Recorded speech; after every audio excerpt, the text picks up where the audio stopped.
The station hung suspended in the black vastness like a jewel, a lattice of steel and glass orbiting the distant gas giant Asteron 9.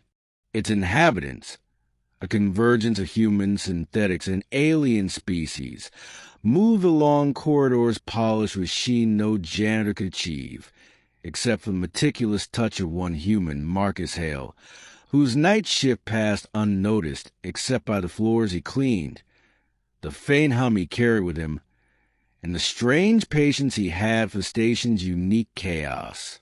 Tonight, however, the hum would mean far more than Marcus knew. It would cross the void between species, soothing a being no one had yet understood. The Queen's alien infant. Chapter 1. The cry that could not be ignored. Marcus had been working the Asteron station for 5 years, a janitor whose routine had become a rhythm as predictable as the orbital rotation. The corridors were silent at night, the hum of distant engines a backdrop to his mop's steady sweep.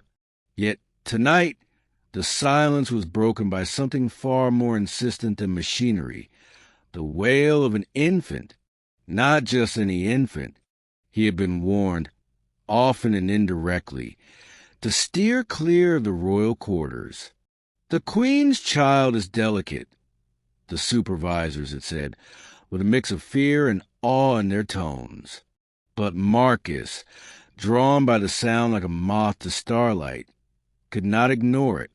The cries pierced the soundproof corridors, bouncing off the metallic walls, echoing as if the station itself were in agony.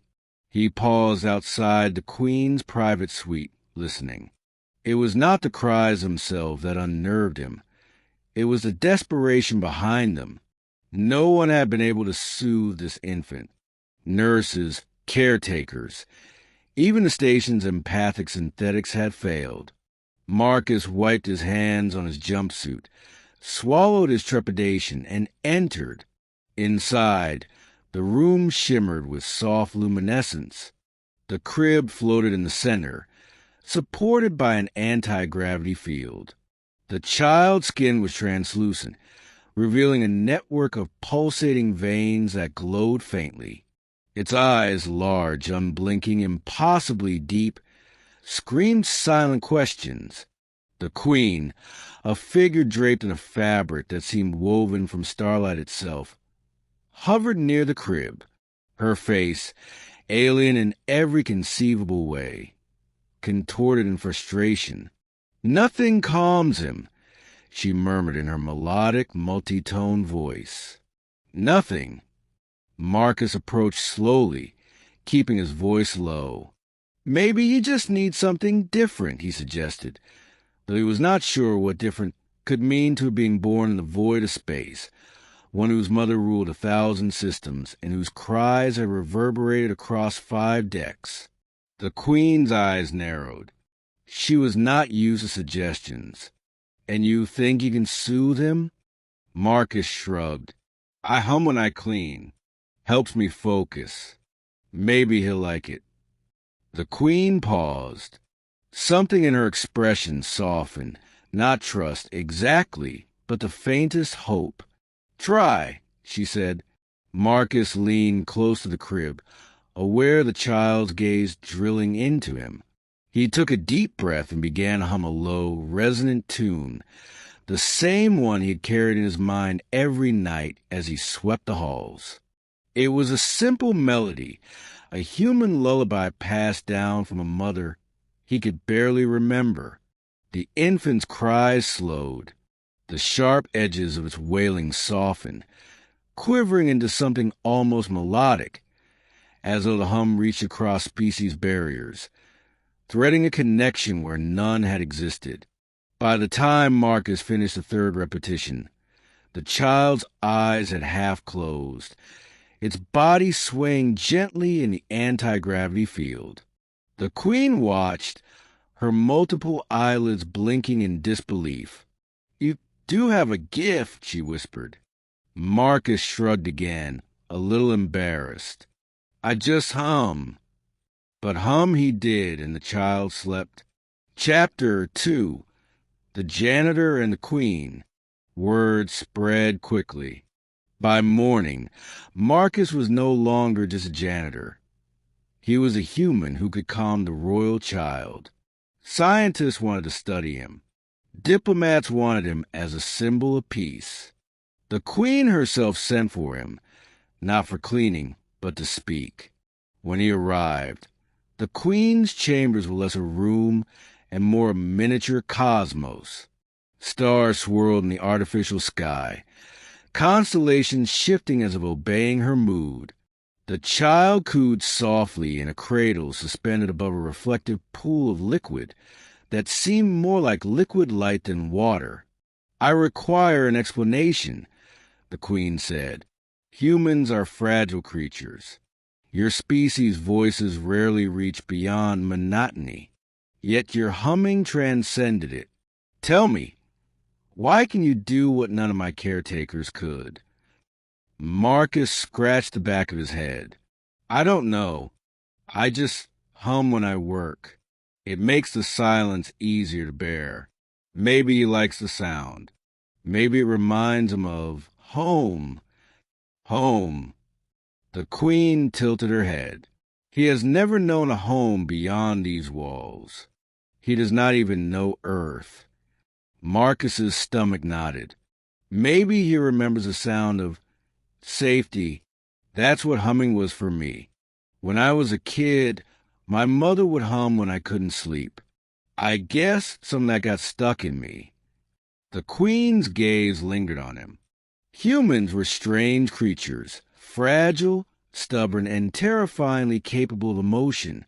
They were not supposed to affect her child, not in this way.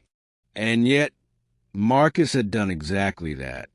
"You will stay," she said finally, "at least until I understand why he trusts you." Marcus's heart sank and soared all at once. He had only wanted to sweep floors, to avoid complications. Yet now he was embroiled in the intimate affairs of interstellar royalty. Days passed, and Marcus became an unofficial caretaker. Not a nurse, not a diplomat, not even a servant, but the human who could calm the child. His life transformed into one of quiet wonder. He walked the hallways, humming as he went, his voice carrying through the station in ways no one else's could.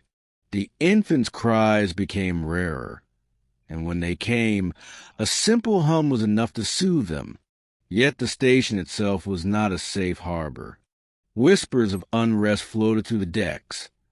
Factions among the alien species, resentments over alliances, tensions building between humans and the Queen's court. Marcus had never been involved in politics. He had barely survived high school. Now, his simple humming had turned him into a figure of intrigue, and some found it threatening.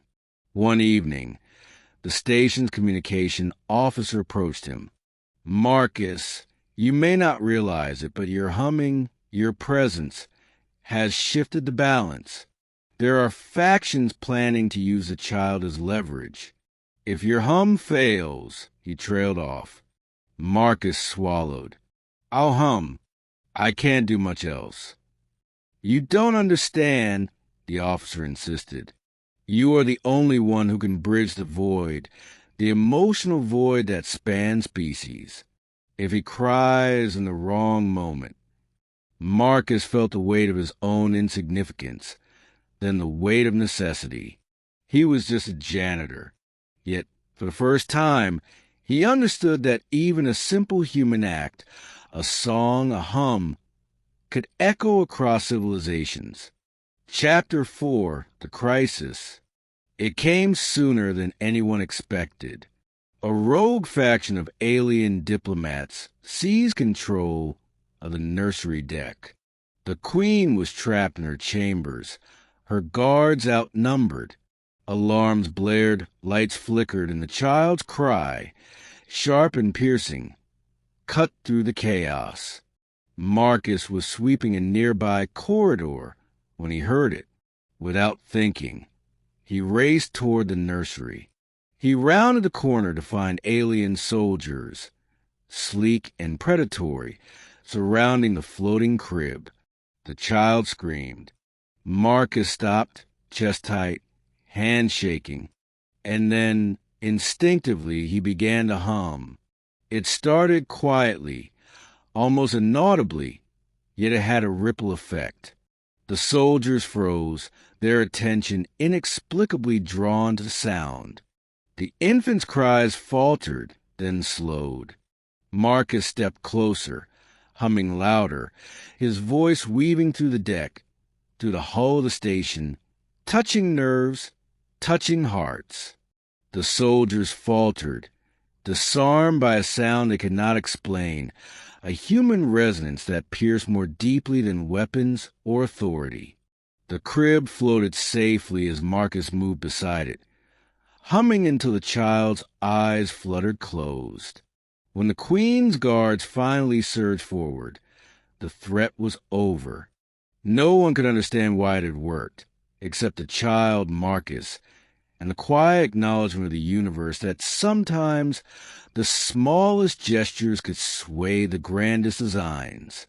Chapter 5, Understanding. After the crisis, the Queen summoned Marcus again. She held the infant in her arms, its tiny head nestled against her chest. "Explain," she demanded softly. "Why does he respond to you?" Marcus shrugged. "Maybe it's not about me. Maybe it's about the void. He's in a station that orbits a gas giant millions of kilometers from home. Maybe he's afraid of the emptiness, and the hum fills it, even for a moment." The Queen's multi-toned eyes studied him. "Perhaps humans are not as fragile as we assumed. You are persistence embodied. You do not flee. You do not panic. You hum." Marcus chuckled nervously. "I guess we make do with what we have." The Queen smiled faintly. It was not the smile of amusement. It was a recognition of courage, of empathy, of the human capacity to make a difference in a universe that often seemed indifferent. From that day on, Marcus's hum became part of the station's rhythms. Not mandatory, not heroic in the traditional sense, but essential. When he walked the halls, when he cleaned and polished, the hum traveled through the void, soothing the Queen's child, bridging divides, reminding everyone that even in the expanse of space, small gestures could resonate far beyond expectation.